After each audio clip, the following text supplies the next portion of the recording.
Salam sejahtera, terima kasih karena bersama dengan saya di Nazilin Unity Channel. Ada satu cadangan dalam channel ini yang saya dapat daripada netizen, yaitu mereka mencadangkan supaya Anwar Ibrahim dan Muhyiddin buat debat perdana.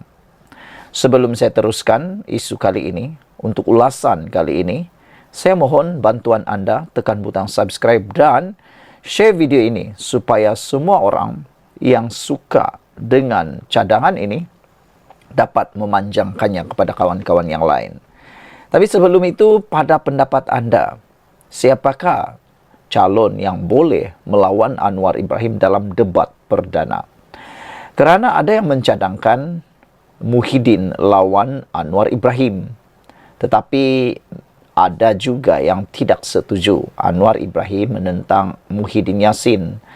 Kerana kata mereka, Muhyiddin Yassin sudah terbukti bukan pendebat pemidato yang hebat. Lihat saja semasa beliau menjadi Perdana Menteri dulu, beliau seakan-akan sentiasa mengelak daripada berjumpa media. Tidak dapat menjawab soalan, takut tak dapat jawab soalan, mungkinlah kata netizen. Selain daripada itu, beliau juga dikategorikan sebagai Perdana Menteri PDF, yang mana ketika beliau menyampaikan perutusan ataupun membacakan apa-apa pengumuman, beliau biasanya membuat secara rakaman dan hanya membaca ucapan PDF. Jauh sekali untuk berucap secara spontan. Jadi itu sebabnya kata netizen, silap-silap hari bulan, Muhyiddin tidak akan dapat melawan hujah Anwar Ibrahim kerana mungkin takut tersalah cakap. Walau bagaimanapun, adillah kalau Anwar Ibrahim sebagai Perdana Menteri menentang pengerusi Perikatan Nasional sendiri, yaitu Muhyiddin Yassin.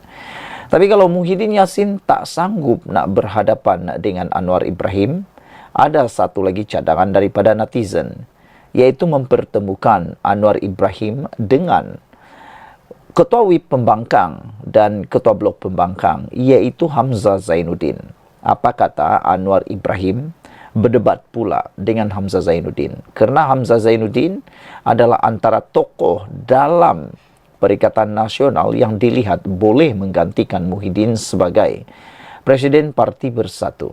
Dan ada juga mencadangkan supaya pemilihan Parti Bersatu patutnya dibuka pertandingan presiden tersebut. Hanya PKR yang setakat ini yang mempertandingkan jawatan presiden. Tapi Anwar Ibrahim tetap menang tanpa bertanding. Tiada yang mahu melawan Anwar Ibrahim. Menentang Hamzah Zainuddin boleh kata seperti buku bertemu ruas juga. Tetapi masih lagi kurang daripada apa yang dikehendaki. Hamzah Zainuddin bukan panglima perang yang dihendaki oleh para netizen. Oleh sebab itulah, netizen akhirnya mencadangkan nama yang ketiga. Nama yang ketiga ini bukan Hadi Awang. Walaupun Hadi Awang adalah orang yang selalu membuat kontroversi dengan ucapan-ucapan penulisan beliau berkait dengan dari minda Presiden PAS di Hakadeli, beliau sebenarnya tidaklah hebat dalam berpidato. Kalau menentang Anwar Ibrahim, silap-silap hari bulan, tak boleh bercakap pun depan Anwar Ibrahim. Jadi, orang ketiga yang dicadangkan ialah Sanusi Madnur. Sanusi ialah Panglima Perang Perikatan Nasional yang tak pernah membuatkan orang gagal ketawa. Apabila Sanusi berucap saja dalam mana-mana ceramah beliau pasti mampu memberikan audiens satu persembahan ceramah yang memukau. Kalau hanya sekadar lucu dan ketawa lawak jenaka, siapalah yang dapat menentang Sanusi? Dia memang pakar dalam bidang itu, membuatkan orang tak kering gusi ketawa. Tapi kata netizen, mereka juga meragui Sanusi. Bolehkah Sanusi menjawab soalan? Takut-takut lain ditanya, lain dijawab. Atau takut-takut bila ditanya salah orang pula. Bila ditanya salahkan orang. Itu yang netizen kata. Mereka kata mungkin.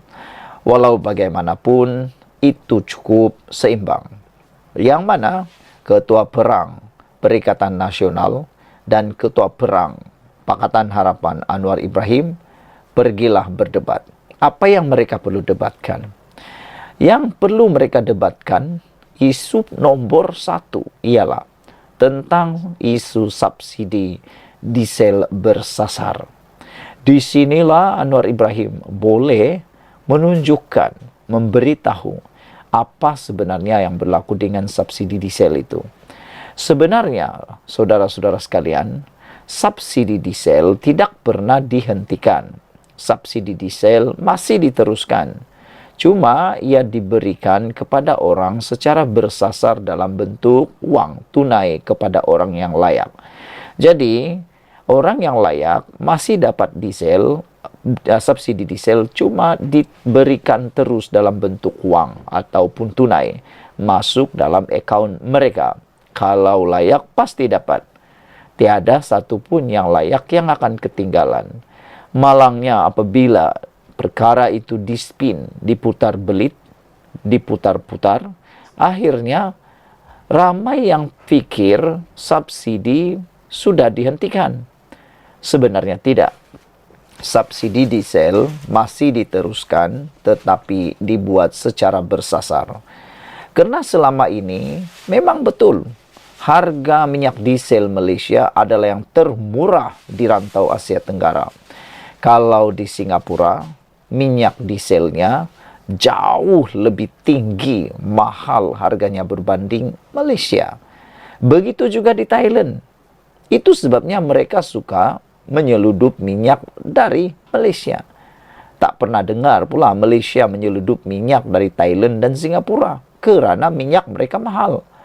Jadi untuk menghentikan penyeludupan itu tepatlah tindakan memberikan subsidi bersasar. Jadi bila minyak kita sudah mahal, orang-orang dari Singapura dan Thailand tak akan mampu, tak mahu lagi nak menyeludup. Sebab buat apa nak menyeludup? Keuntungan tiada sudah. Tapi inilah yang hairan, pembangkang masih marah-marah. Kemarin saja satu berita berkaitan dengan subsidi bersasar ini, yang mana di Singapura bas-bas yang ada di sana sudah mula menaikkan harga. Kenapa? Kerana harga minyak yang mereka dapat dari Malaysia ini tidak lagi semurah seperti dahulu. Itu buktinya kita harus membuat subsidi bersasar. Selain daripada isu subsidi bersasar, dalam debat tersebut juga perlu dibuat ialah tentang rancangan masa depan negara. Nak dengar jugalah apa rancangan daripada Perikatan Nasional untuk mengurangkan hutang Malaysia. Mereka kan pakar, mereka kan pandai. Pandai apa? Pandai kecam saja. Dulu masa jadi kerajaan, belum pula kita dengar tindakan-tindakan mahu mengurangkan beban hutang negara yang berjaya. Kemarin juga kita sudah dengar laporan daripada Harapan Daily yang menulis sebenarnya Perikatan Nasional hanya mampu menurunkan atau menghapuskan isu judi dan juga porno dalam media ataupun melalui internet hanya sekitar 600 sahaja. Berbanding Kerajaan Pakatan Harapan sekarang telah pun mampu menurunkan, menghentikan ataupun membuang kandungan-kandungan seperti itu sebanyak 18,000. Berapa bezanya? Jadi kita dengarlah, kita tengoklah, beranikah Pakatan Harapan menentang Perikatan Nasional dalam debat tersebut. Jangan debat tentang 3R. Debat 3R itu bahaya, sensitif dan juga tak boleh main-main. Jadi carilah isu yang seimbang dan natural. Kalau benar pembangkang kuat, itu akan memakan diri Perdana Menteri. Tapi kalau pembangkang tak kuat, sebaliknya juga berlaku. Jangan lupa share video ini dan mohon tinggalkan komen Anda, tekan butang subscribe. Bye-bye.